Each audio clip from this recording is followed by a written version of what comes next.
atas petunjuk penyelamat kita dan menurut ajaran ilahi, maka beranilah kita bernyanyi.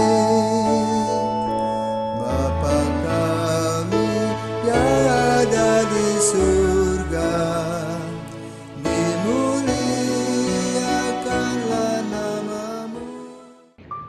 Saudara-saudara terkasih, selamat pagi. Salam jumpa lagi dalam Sabda Siap Saji Sabtu 10 Juli 2021, hari biasa pekan ke-14. Mari kita berdoa. Karena Bapa dan Putra dan Roh Kudus. Amin.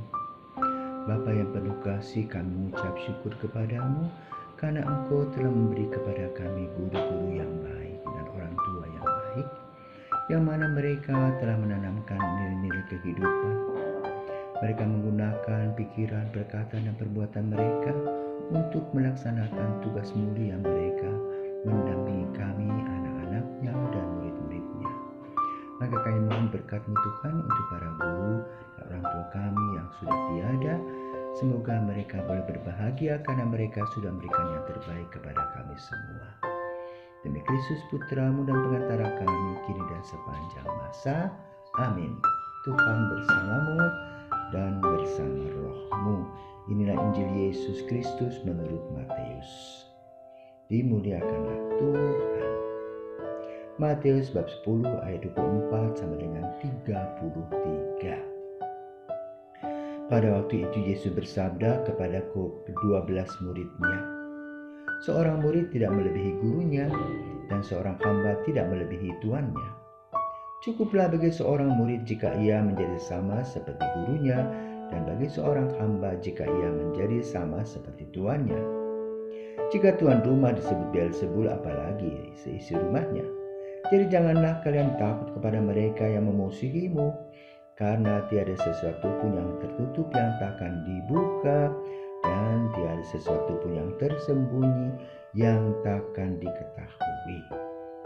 Apa yang kukatakan kepadamu dalam gelap, katakanlah dalam terang, dan apa yang dibisikkan ke telingamu, diberitakanlah dari atas atap rumah. Dan janganlah kalian takut kepada mereka yang dapat membunuh tubuh, tetapi yang tidak berkuasa membunuh jiwa. Tetapi takutilah dia yang berkuasa membinasakan baik jiwa maupun tubuh di dalam neraka. Bukankah burung pipit dijual seduit 2 ekor? Namun tak seekor pun akan jatuh tanpa kehendak Bapamu. Dan kalian rambut kepalamu kalian pun semuanya telah terhitung. Sebab itu janganlah kalian takut, karena kalian lebih berharga daripada banyak burung pipit.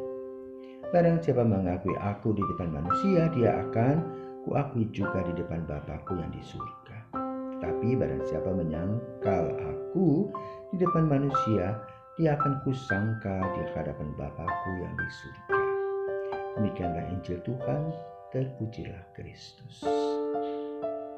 Saudara-saudaraku terkasih, hari ini Yesus berbicara tentang dinamika seorang manusia.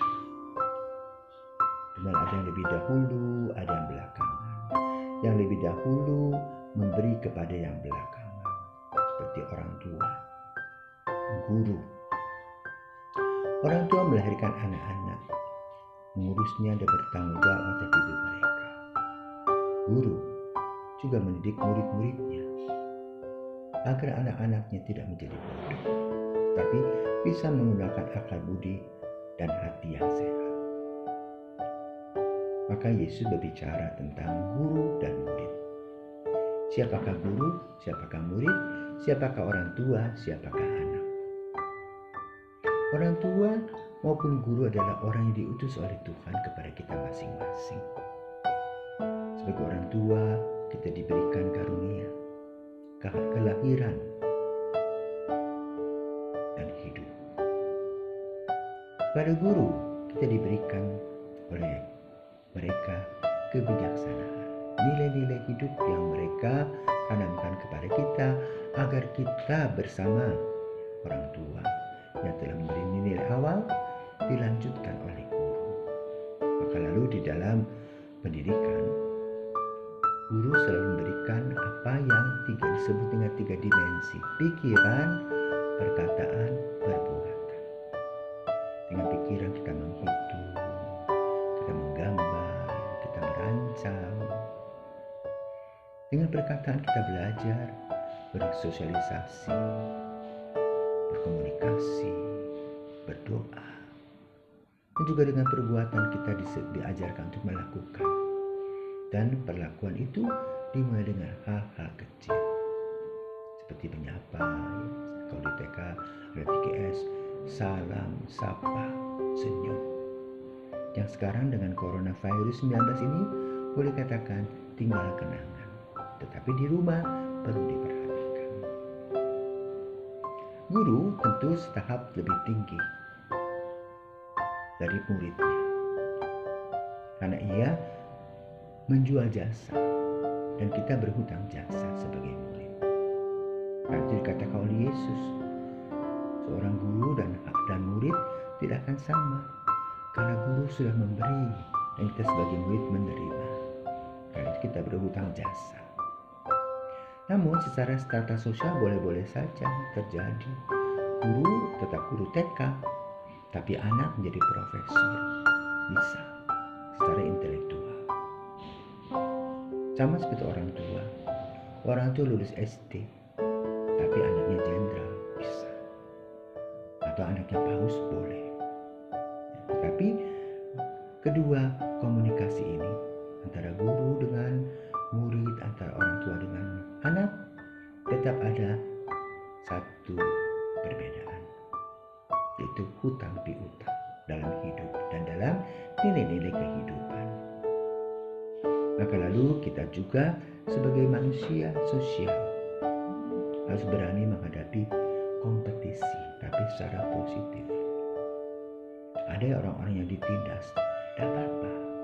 Yang menindas ada waktunya, nanti dia tua pun dia tidak akan bisa menindas, dan dia akan menyesal di hari tua karena tidak berbuat baik. Berbahagialah orang yang ketika muda selalu menanamkan nilai-nilai baik, selalu apresiasi kepada orang yang lebih hebat dari dirinya, dan bangga kepada orang-orang yang lebih dari dirinya, bukan melahirkan budaya iri hati. Budaya iri hati adalah budaya kematian. Tapi apresiasi adalah budaya positif, budaya kebanggaan. Dan itulah budaya cinta. Maka Yesus menanamkan hal itu. Dikatakan apa oleh Yesus? Jangan takut kepada orang yang membunuh tubuh, karena kita diciptakan oleh Tuhan. Maka kita bertanggung jawab hidup kita kepada Tuhan.